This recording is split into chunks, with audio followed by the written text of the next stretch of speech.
Tenet, the new movie, the new blockbuster film by popular film auteur director Christopher Nolan, has been the point of discussion in the entertainment world and in the film industry in particular for quite some time now. The movie, I believe, hasn't officially been released yet, except in select cities or whatever, where it's being shown early. I have seen this movie twice. The second time, I actually went and paid to go see this. The first time I downloaded it. And this is definitely a movie that you have to see in the theater because of the kind of movie that it is. If you miss a single line of dialogue or you misinterpret a single line of dialogue, you run the risk of not really understanding what a particular scene is about. And that can cause a chain reaction where if you don't understand one scene, then you're not going to understand the next scene. And then eventually you're not going to understand a goddamn thing of what's happening in this movie. And so you have to go see it in the theater with the best sound quality that's available. You have to see it on the big screen so you can fully understand, or at least halfway understand or grasp what the movie is actually about. And I downloaded a very good copy of this movie with clear sound quality and all that. But I felt like I had to actually go and sit in the theater and risk my health and my well-being in order to fully understand what's actually happening in this movie. So that's what I did. I saw this movie twice, and I have a lot of issues with this movie. It's Christopher Nolan's weakest film by far. I've seen everything that Christopher Nolan has ever directed, from Memento to Insomnia to The Prestige, Batman Begins, The Dark Knight Rises, Inception, Interstellar, Dunkirk, and of course now this. And out of all of his movies, Tenet is easily the weakest by far. Now, when it comes to being just a blockbuster action film, Tenet delivers in full spades. It is a beautiful film to behold and to see on the big screen. The action sequences are directed pretty well, and Christopher Nolan isn't a director who's always been known for delivering great action scenes. That's something that he's actually struggled with in the past. A great example would be pretty much any action scene that's in Batman Begins, which is just god-awful. The fight between Batman and Bane in The Dark Knight Rises. Yeah, he's never been a strong director when it comes to action. And by far, I would say that Tenet is among some of the best action that he's directed in his career. And so when it comes to the action sequences, the CGI and all that, all of those aspects of the film were directed extremely well. And so there's nothing bad I have to say about that.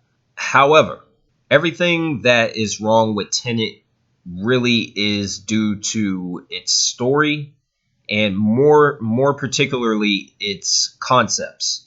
And the big concept that the movie plays around with is time. And the problem here is that the movie doesn't spend a whole lot of time it really thoroughly explaining how these concepts actually work.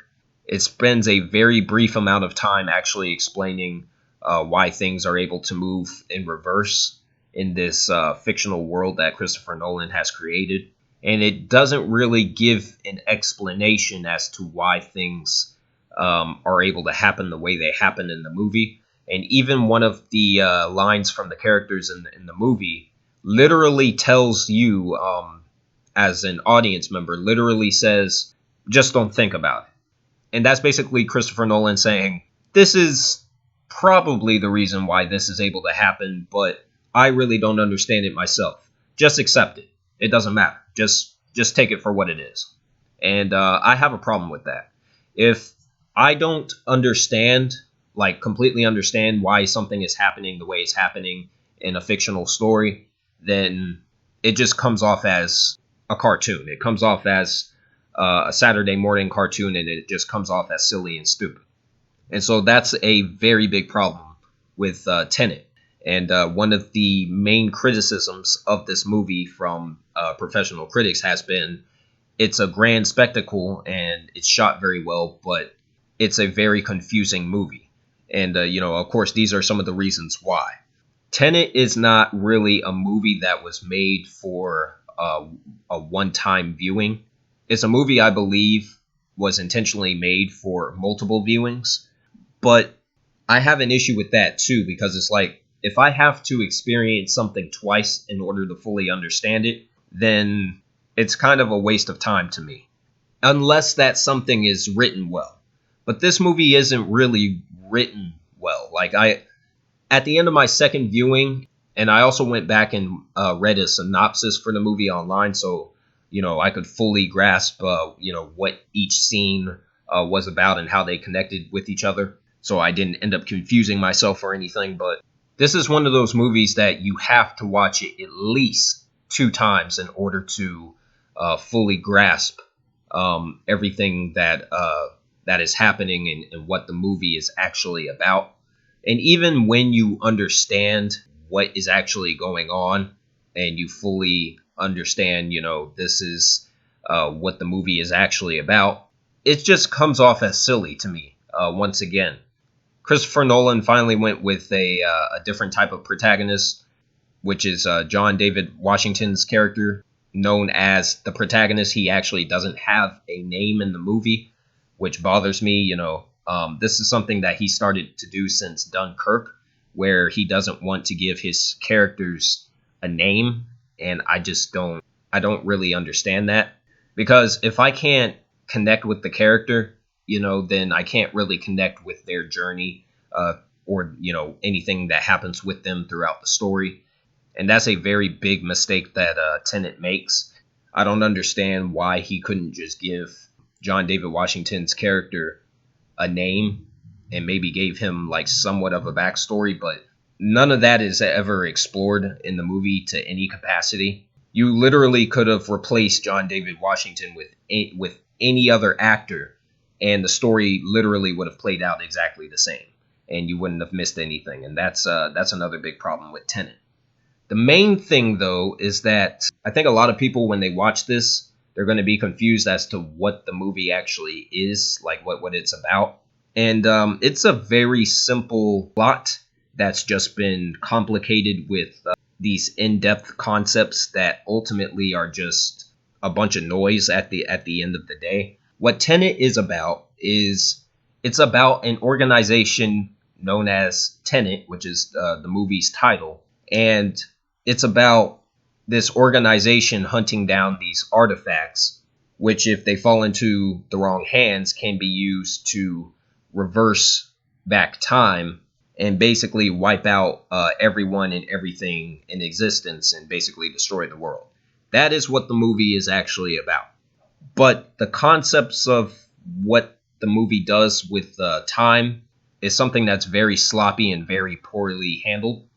And the whole idea of what Tenet does with time comes from the idea of being able to put people, or put an entire object or an entire place in general in reverse. And this is known as inverting. That's how the movie labels it. And it doesn't really explain how things are inverted. And so that is a problem, because you have entire action sequences where things are moving in reverse, but then you really don't understand how that's possible because the movie hasn't done a good job of explaining how those things are possible. You have sequences in the movie, which has also been seen in the trailers for the film, where entire objects are moving in reverse. You have bullets that are going backwards in reverse. You have cars that are going backwards in reverse. You have buildings that have just gotten blown up that are rebuilt in an instant, that are going backwards in reverse. And it's like, okay, if the movie could potentially do a good job of explaining why these things are happening, then it would be easy for me to swallow the concept as an audience member. But as I already stated, the movie does a very piss poor job of explaining how these things are able to happen or why they're even happening. And the weak explanation that the movie gives is that someone from the future, we don't know who, the movie never says who, but someone from the future has created something that's known as an inverted bullet. And basically, an inverted bullet, it's believed by this scientist that's in the movie, and this is explained at the beginning. It's believed that someone from the future has played with the I believe they call it the atrophy or whatever of the bullet, and that's why it's able to go backwards and reverse. But when you really think about it, none of that really makes any sense, and it's like, okay, that's a bullet. Explain how a car is able to go backwards and reverse. Explain how a building that just got blown up can go backwards and reverse. And the movie really doesn't explain any of that. And the reason that's a big problem is because when you do get to those sequences in the movie, the concept of things going backwards really just devolves into a big CGI effect rather than being a core story element that the film actually needs in order to make sense. And to make it worse, as I was driving home after seeing this movie for the second time, I started to think about other films that also played with the concept of time or time travel, which is the big core element of Tenet's story. And I thought of three perfect examples of time travel that's handled a lot better by other movies that also play around with the concept. And so I want to talk about those movies very briefly to explain how they handle the concept of time and why their handling of the concept of time is better than what Christopher Nolan did with Tenet. And so the first example is Harry Potter and the Prisoner of Azkaban. In Harry Potter and the Prisoner of Azkaban, towards the end of the movie, Hermione reveals that Dumbledore gave her an artifact known as a time turner. And what a time turner is, it's an object that allows the user to go back in time for a very specific period of time in order to change something in the past. And so Hermione, at the end of the movie, she sends herself and Harry backwards in the past using the time turner in order to save Buckbeak from being executed and to save Sirius Black from being executed. It's a very simple concept of a character going backwards in the past, and they have a very specific period of time in order to change something that took place in the past to create a different outcome for the future of another character. And the one rule that they introduce in Prisoner of Azkaban is that the user of the time turner and anyone else that they bring backwards in the past with them cannot be seen by anyone in the past. Because what that would do is it would create a paradox. And so that's the first example. The second example is Looper, the film Looper, which was directed by Rian Johnson. And in Looper, you have these characters that are known as loopers, who are able to basically go backwards in time. And in Looper, the whole point of the story is that the character Joe, played by Joseph Gordon-Levitt, his older self, played by Bruce Willis, decides to time travel backwards in the past to hunt down a character known as the Rainmaker as a child. And the Rainmaker in the future is basically this psychopath who hunts down other loopers and kills them. And that's mainly due to the fact that he lost his mom when he was a child. At the end of the movie, young Joe, once again played by Joseph Gordon-Levitt, realizes that old Joe is the person ultimately who is responsible for the creation of the Rainmaker, because he shoots Emily Blunt's character, and that sets the child on the bad path to becoming the Rainmaker. And so in order to change this, young Joe kills old Joe, and because he killed old Joe, he also effectively killed himself, because his future self no longer exists. But Looper also introduces the idea that you can theoretically alter your own future or completely stop your future by killing your future self. But it's another simple concept of someone being able to jump backwards in time in the past. The third example, and the final example I'll use, is Inception, which is Christopher Nolan's own movie. It's one of the movies that he wrote and directed. And Inception handles the concept of time a lot better than Tenet does. And the reason for that is because Inception is based around the concept of lucid dreaming. And lucid dreaming is essentially someone being in a state of sleep where they are in control of their dreams, in complete control. And anything is possible when you're dreaming. And so when certain supernatural things happen in Inception, it's easier for the audience to accept what's happening because the movie has already established the fact that these things are taking place inside someone's dream. The way Tenet, however, tackles the concept of time is that not only can someone go back in time, but objects can be sent backwards in time from the future, or objects and entire people can be reversed compared to the world around them. So the world can move forward in time naturally, but you can have one thing or multiple things that's moving in reverse in the same space. And then the movie also tries to further complicate it by introducing these concepts that really don't make a whole lot of sense. Like, if something is inverted, then everything around that object or that person is also inverted. So, for example, you have a scene in the movie where John David Washington, he has to go backwards in time. It's explained that there are certain things that can happen when he's in the past. For example, if an explosion takes place, instead of conducting heat, the explosion will just freeze the area around where the explosion took place. Certain things work in reverse, such as friction. But it's like those concepts are so complicated that they really detract from the movie's overall narrative. And they make the movie far more frustrating to sit through than it should be.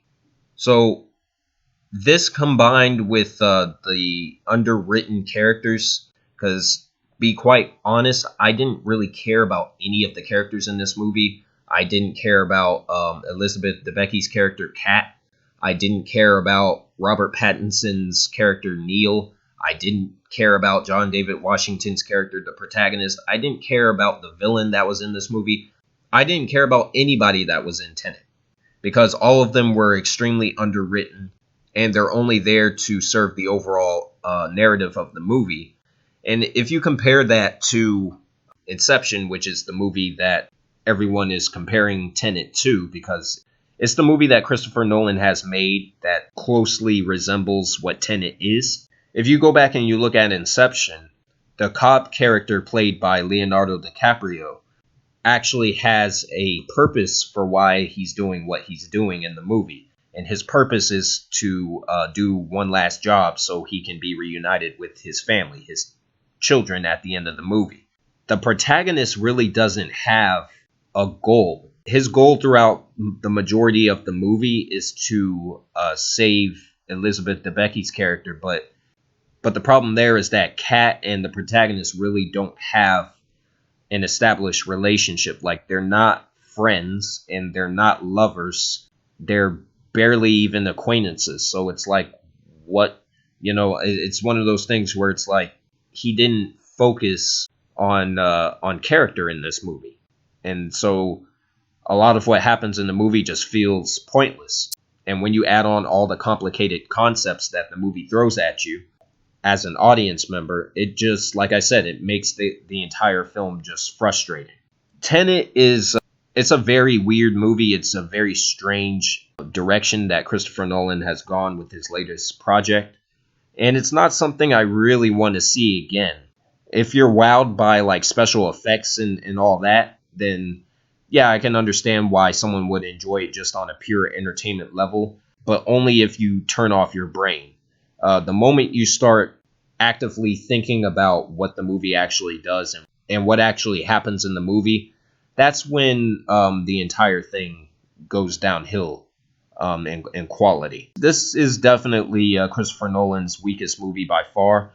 I don't think Tenet is a bad movie per se, but it is definitely not something that's worth going to see in the theater. Although, if anyone does have any interest to see the movie, you have to see it in theaters in order to fully grasp what it is and what's there.